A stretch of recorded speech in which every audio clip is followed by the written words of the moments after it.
وأشهد أن لا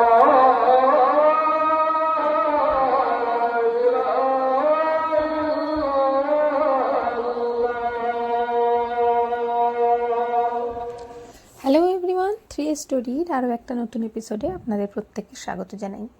last এপিসোডে আপনারা দেখেছিলেন যে আমরা কিন্তু শ্রীনগর থেকে পেহেলগামের উদ্দেশ্যে জার্নি করেছিলাম আর পেহেলগাম পৌঁছেছিলাম।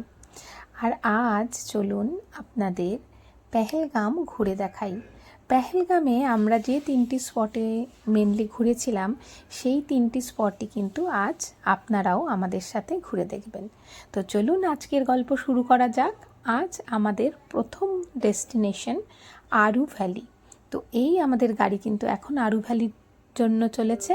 তাহলে চলুন আপনারাও দেখে নিন আরু ভ্যালি কীরকম, আর আরু ভ্যালিতে কীরকম কী খরচা তাও কিন্তু আমি এই ব্লগে আপনাদেরকে জানিয়ে দেব।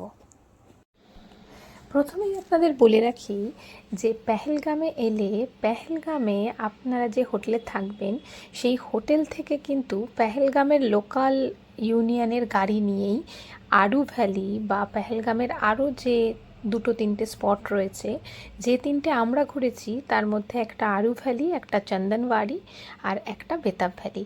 এই তিনটে স্পটের জন্যই কিন্তু যে গাড়ি বুকিং করতে হয়েছিল সেটা কিন্তু এই পেহেলগামের লোকাল ইউনিয়নের গাড়ি। এই গাড়ির বিভিন্ন রকম রেট রয়েছে, যেই রেটের চার্ট কিন্তু যে হোটেলে আপনি থাকবেন সেই হোটেলেই দেওয়া আছে। আমরা যেহেতু একটা 10 সিটার গাড়ি নিয়েছিলাম, তো আমাদের গাড়ি ভাড়া নিয়েছিল এই তিনটি স্পটের জন্য 2400 টাকা।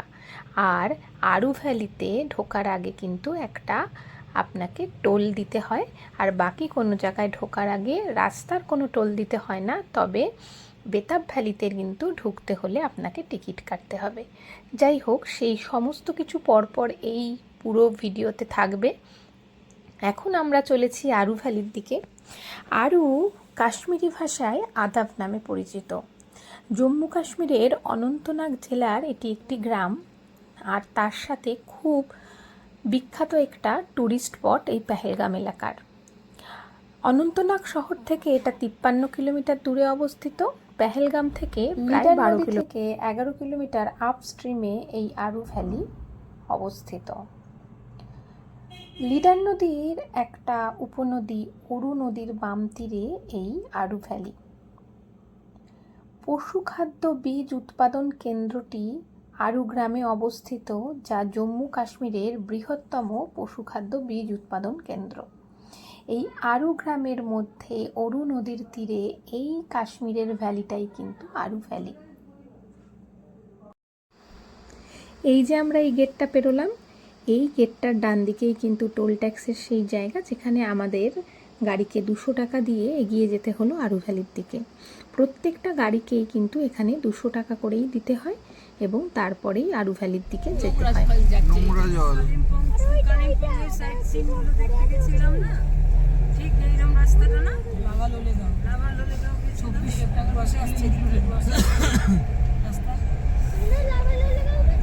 आज में 800 देना पड़ा और किस कहाँ पर? बेताब वैली में 100 रुपये पर है। আরু ভ্যালিতে যাওয়ার রাস্তাটাও কিন্তু খুবই সুন্দর। একদিকে নিচে বয়ে চলেছে লিডার নদী, আর ডান পাশে কিন্তু রয়েছে পাহাড়। এই পাহাড়ের গা বেয়েই কিন্তু এই আরু ভ্যালিতে যাওয়ার রাস্তা। এই আরু ভ্যালি খুব সুন্দর মনোরম তৃণভূমি, হ্রদ আর পর্বতমালার জন্য বিখ্যাত। কলহই হিমবাহ, টারসার হ্রদ, মার্সার আর হেরভাঘোয়ান হ্রদে ট্রেকিংয়ের জন্য আরু ভ্যালি কিন্তু বেস ক্যাম্প। আরু ভ্যালির পার্কিং থেকে ভ্যালিতে যাওয়ার রাস্তাটা কিন্তু বেশ অনেকখানি, আর পুরো ভ্যালি ঘুরে দেখা পায়ে হেঁটে কিন্তু বেশ অনেকটা সময় সাপেক্ষ। আর যেহেতু কিছুটা খাড়াই রয়েছে, তাই সাথে বয়স্ক মানুষ বা বাচ্চা থাকলে কিন্তু আপনারা অবশ্যই চেষ্টা করবেন আরু ভ্যালিতে ঘুরে দেখার জন্য ঘোড়া নিয়ে ঘোরার। আমরা ঘোড়াটা স্কিপ করেছিলাম, কারণ ড্রাইভার দাদা আমাদেরকে প্রথমেই বলেছিল আরু ভ্যালিতে 30 থেকে 40 মিনিট গাড়ি দাঁড়াবে। তো এই পুরো ভ্যালি 30 থেকে 40 মিনিটের মধ্যে ঘুরে দেখা সম্ভব নয়। আর ফল সিজনে যেহেতু চারপাশে কোনো বরফও পাবো না, সেই কারণেই আরু ভ্যালি নিচ থেকেই আমরা ঘুরে চলে এলাম। আরু ভ্যালিতে খাওয়া দাওয়ার দু একটা রেস্টুরেন্ট চোখে পড়লো, আর এছাড়া চায়ের দোকান, ম্যাগি এসবের দোকানও কিন্তু বেশ রয়েছে। আর তার সাথে রয়েছে ঘোড়াওয়ালাদের কিন্তু একটা জমজমাটি ব্যবসার জায়গা। বারবারই যেখানেই যাচ্ছি না কেন ঘোড়াওয়ালারা কিন্তু বারবার এসে বলছিলেন যে চলুন ঘুরিয়ে দেখাবো, চলুন ঘুরিয়ে দেখাবো। কিন্তু ঘোড়ায় করেও এই আরু ভ্যালি ঘুরলে কিন্তু মিনিমাম 1.5 থেকে 2 ঘন্টা সময় হাতে লাগবেই। তার জন্য যদি নিজেরা শুধু আরু ভ্যালি আসেন তবেই আরু ভ্যালি পুরোটা ঘুরে দেখার চেষ্টা করবেন। এই গাড়ি নিয়ে এলে কিন্তু আরু ভ্যালি ঘুরে দেখতে হলে ঘোড়ায় করে গেলেও সম্ভব হবে না। শীতকালে আরু ভ্যালিতে ভারী তুষারপাত হয় তখন স্কিইং, হেলি স্কিইং এগুলো কিন্তু এখানে প্র্যাকটিস করা হয়।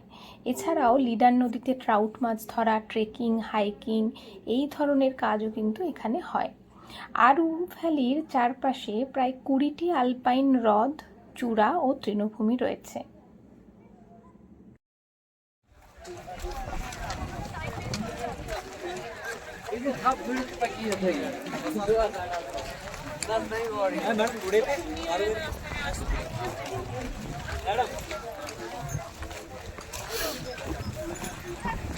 আরু ভ্যালিতে মিনিট 30 কাটানোর পর আমাদের গাড়ি কিন্তু এবার এগিয়ে চলেছে আমাদের পরের ডেস্টিনেশন চন্দনবাড়ির দিকে।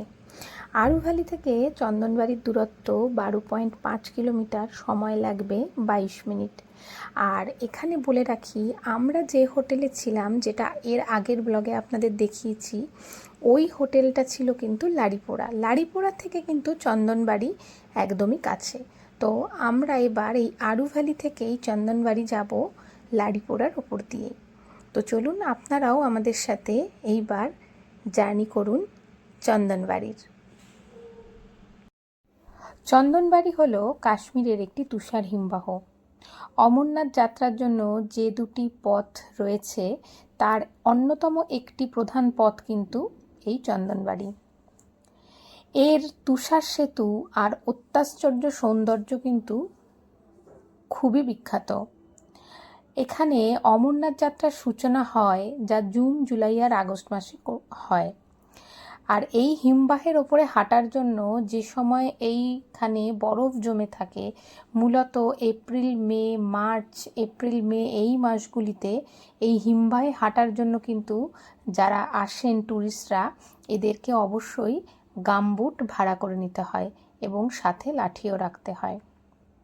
আমরা ফল সিজনে এসেছিলাম, তাই আমরা কাশ্মীরের সবুজ প্রকৃতি আর এই যে গাছপালা, বিভিন্ন রং পরিবর্তন, গাছের পাতার সবুজ থেকে হলুদ হয়ে যাওয়া, এই ধরনের জিনিসগুলো কিন্তু আমরা প্রত্যক্ষ করেছিলাম নিজেদের চোখে। এই যে আমরা গেটটা পেরোলাম, এটা হলো অমরনাথ যাত্রার সময় তৈরি হওয়া বেস ক্যাম্পের মেন গেট। এখান থেকেই কিন্তু বিভিন্ন সিকিউরিটি চেকের পরে যে দর্শনার্থীরা বা যে ভক্তরা অমরনাথ যাত্রা করে থাকেন তারা এর পথে এগোন। আমরা চন্দনবাড়িতে যে নদী দেখব বা চন্দনবাড়ির যে পাহাড় দেখব, সমস্তই কিন্তু এখন রুক্ষ আর শুষ্ক, তবে চারপাশে সবুজ দেখতে পাবো। কারণ আমরা ফল সিজনে এসেছি বলে চন্দনবাড়িতে কিন্তু বরফের লেশমাত্র নেই। তাই আপনারা চন্দনবাড়িতে ঘুরতে এলে এই সময় মনোরম দৃশ্য পাবেন, টেম্পারেচারও কমই থাকে। তবে চন্দনবাড়িতে বরফে ঢাকা হিমবাহ দেখতে হলে কিন্তু অবশ্যই আপনাকে মার্চ, এপ্রিল, মে এই সময়টাতে আসতে হবে। মার্চ, এপ্রিল এলে কিন্তু এখানে অনেক বরফ আপনারা দেখতে পাবেন। অমরনাথ যাত্রার যে দুটি পথ রয়েছে তার মধ্যে একটি বালতাল, যেটা সোনামার্গের কাছে গান্ডেরবাল জেলায় অবস্থিত, আর অন্যটি হলো এই চন্দনবাড়িতে। এই চন্দনবাড়ি হয়ে যে রাস্তা অমরনাথের দিকে গেছে সেটা 32 কিলোমিটার দীর্ঘ, কিন্তু বালতালের রাস্তা কিন্তু অনেকটাই কম, 14 কিলোমিটার। তবে বালতালের রাস্তা যথেষ্ট কঠিন যাওয়া, সেই জন্য বহু মানুষ কিন্তু এই চন্দনবাড়ির পথ ধরেই অমরনাথ যাত্রা করে থাকেন। প্রত্যেক বছর জুন জুলাই মাসে শ্রাবণী পূর্ণিমার দিন থেকে শুরু হয় অমরনাথ যাত্রা, আর গুরু পূর্ণিমার শেষে কিন্তু এই যাত্রা শেষ হয়। এই আমরা যে রাস্তা ধরে যাচ্ছি, এই রাস্তা ধরে এগোলেই চন্দনবাড়িতে যে নদীটা বয়ে চলেছে, যেটা বরফ হয়ে গেলে বরফের তলায় চাপা পড়ে যায়, সেই নদীটা। এই রাস্তা ধরে কিন্তু অমরনাথ যাত্রীরাও যান, এবং তাদের জন্য একটা নির্দিষ্ট ব্যারিকেড করে রাস্তা আছে, সেই রাস্তা ধরেই কিন্তু তারা অমরনাথের গুহার যাত্রা করে থাকেন। আমি এই চন্দনবাড়ির এই নদীটার পাশে বসে একটু ছোট্ট করে ভিডিও তুলে আপনাদের দেখানোর চেষ্টা করছি যে এই সময় রোদের মধ্যে বসা শোনা যাচ্ছে।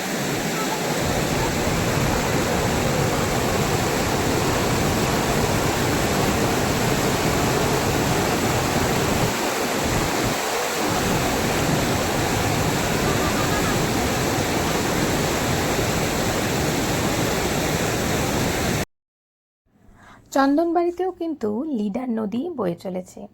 একদিকে লিডার নদী আর অন্যদিকে দাঁড়িয়ে থাকা আদিম পর্বতশৃঙ্গ। এ এক আদর্শ পিকনিক স্পট, যেখানে তুষার সেতুতে তুষার স্লেজিংয়ের জন্য কিন্তু এই চন্দনবাড়ি খুব বিখ্যাত। তাই বরফের সময় চন্দনবাড়ি কিন্তু অবশ্যই ভিজিট করবেন।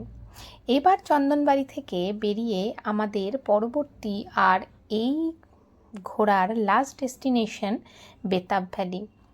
বেতাব ভ্যালির আরেকটি নাম কিন্তু হাজান ভ্যালি বা হেগেন ভ্যালি।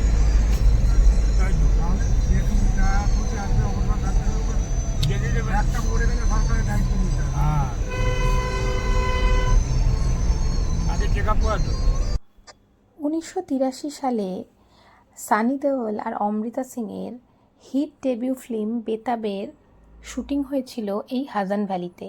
আর সেই সিনেমা এতটাই খ্যাতি পেয়েছিল যে তারপর থেকে কিন্তু এই হাজান ভ্যালি বা হেগেন ভ্যালি পরিচিতি পায় বেতাব ভ্যালি নামে।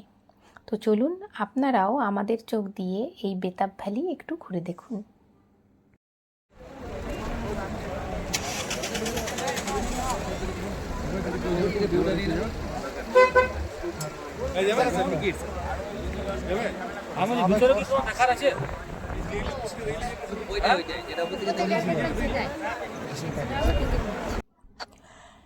চন্দনবাড়ি থেকে এই বেতাব ভ্যালির দূরত্ব 7.5 কিলোমিটার, সময় লেগেছিল 14 মিনিট।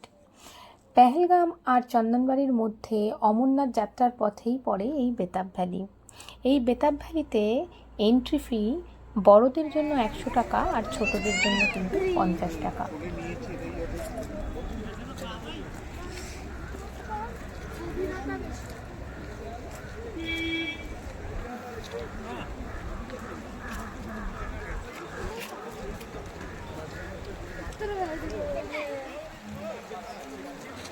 হিমালয়ের দুটি রেঞ্জ পীরপাঞ্জাল আর জাসকারের মধ্যে অবস্থিত এই বেতাব ভ্যালি। এই বেতাব ভ্যালিতেও বয়ে চলেছে লিডার নদী। সবুজ তৃণভূমি, তুষার আচ্ছাদিত পাহাড় আর ঘন গাছপালা দ্বারা আবৃত এই বেতাব ভ্যালি পেহেলগামের সব থেকে জনপ্রিয় একটি ট্যুরিস্ট ডেস্টিনেশন। আমারও কিন্তু এই বেতাব ভ্যালিকেই পেহেলগামের সব থেকে পছন্দের এবং সব থেকে সুন্দর ডেস্টিনেশন হিসাবেই লেগেছিল। তাই আপনাদেরকেও এই বেতাব ভ্যালি বেশ কিছুটা অংশ ঘুরিয়ে দেখানোর চেষ্টা করছি এই ভিডিওর মাধ্যমে।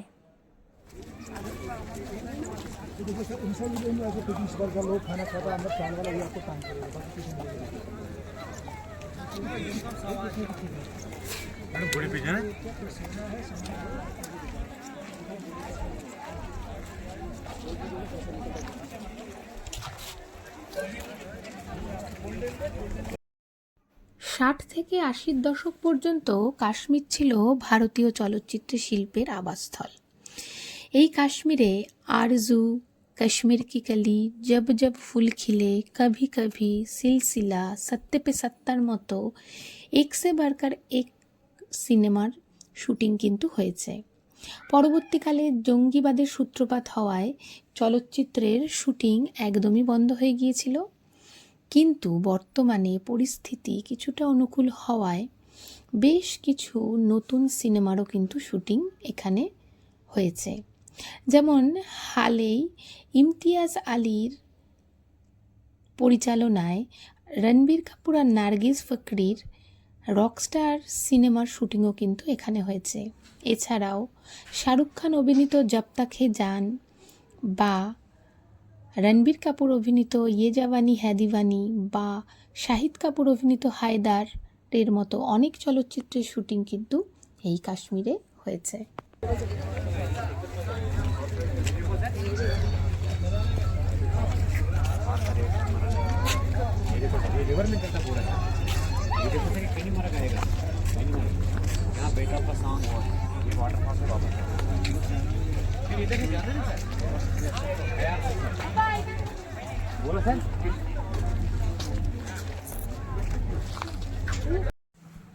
কেমন লাগলো আমাদের পেহেলগামের আরু ভ্যালি, চন্দনবাড়ি আর এই বেতাব ভ্যালি? অবশ্যই কমেন্ট করে জানাতে ভুলবেন না, আর ভালো লাগলে একটা লাইক করবেন। আমাদের কাশ্মীর সিরিজের পরপর সমস্ত ভিডিও কিন্তু 3 স্টোরিতে আপলোড করা আছে, তাই আপনারা চাইলে একবার দেখে নিতে পারেন সেই সব ভিডিও। লিংক নিচের ডেসক্রিপশন বক্সে দেওয়া রইল। আমাদের 3 স্টোরিতে নতুন হলে চ্যানেলটিকে সাবস্ক্রাইব করে আমাদের পাশে থাকবেন আর দেখতে থাকবেন 3 স্টোরি, কারণ এখানে আমরা বিভিন্ন রকমের ভিডিও, ঘোরা, খাওয়া দাওয়া এবং আমাদের দৈনন্দিন জীবনের নানা রকম সুখ দুঃখের কাহিনী আপনাদের সাথে শেয়ার করে নিই সবসময়। তাই 3 স্টোরিকে সাথে নিয়ে এগিয়ে চলুন।